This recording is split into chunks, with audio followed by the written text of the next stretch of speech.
April 3-ന് white ഹൌസിൽ താരിഫുകൾ പ്രഖ്യാപിച്ചപ്പോൾ president Donald Trump ചുവന്ന നിറത്തിലുള്ള ടൈ ധരിച്ചിരുന്നു.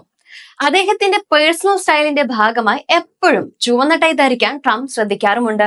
അമേരിക്ക ഫസ്റ്റ് പോളിസിക്കായി നിരന്തരം വാദിക്കുന്നുണ്ടെങ്കിലും ട്രംപ് ധരിക്കുന്ന മിക്ക വസ്തുക്കളും വിദേശത്ത് നിർമ്മിക്കുന്നവയാണ്. ഇറ്റാലിയൻ ഫാഷൻ ബ്രാൻഡായ ഇറ്റാലോ ഫെറൈറ്റിയുടെ ടൈ ആണ് ട്രംപ് എപ്പോഴും ധരിക്കുന്നത്. ട്രംപ് ചുവന്ന ടൈ ധരിക്കുന്നതിന് രാഷ്ട്രീയവും വ്യക്തിപരവുമായ ചില കാരണങ്ങളുണ്ട്. മനഃശാസ്ത്രപരമായി ചുവപ്പ് നിറം അധികാരത്തിന്റെയും ആധിപത്യത്തെയും ആത്മവിശ്വാസത്തെയുമാണ് പ്രതിനിധീകരിക്കുന്നത്. ചുവന്ന ടൈ ധരിക്കുന്നതിലൂടെ ട്രംപ് സ്വയം തന്നെ ശക്തനായ നേതാവായി അവതരിപ്പിക്കുകയാണ് ചെയ്യുന്നത്. ചുവന്ന ടൈ, വെള്ള ഷർട്ട്, നീല സ്യൂട്ട് എന്നിവ അമേരിക്കൻ പതാകയുടെ നിറങ്ങളെ പ്രതിഫലിപ്പിക്കുന്നവയുമാണ്.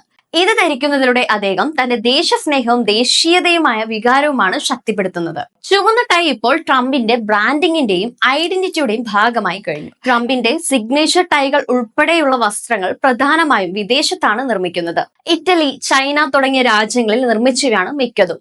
അദ്ദേഹത്തിന്റെ ഷൂസ്, സ്യൂട്ടുകൾ, ഷർട്ടുകൾ എന്നിവ ചൈന, ബംഗ്ലാദേശ്, മെക്സിക്കോ, വിയറ്റ്നാം എന്നിവിടങ്ങളിൽ നിർമ്മിച്ചവയാണ്. ട്രംപ് ധരിക്കുന്ന സ്യൂട്ടുകളാവട്ടെ പ്രധാനമായും ഇറ്റാലിയൻ ബ്രാൻഡായ ബ്രയോണിയുടേതാണ്. ഓക്സ്ഫോർഡ് ഷൂസ് ഉൾപ്പെടെയുള്ള ബ്രാൻഡുകളുടെ ഷൂസ് ആണ് അദ്ദേഹത്തിന് ഏറെ പ്രിയപ്പെട്ടതും.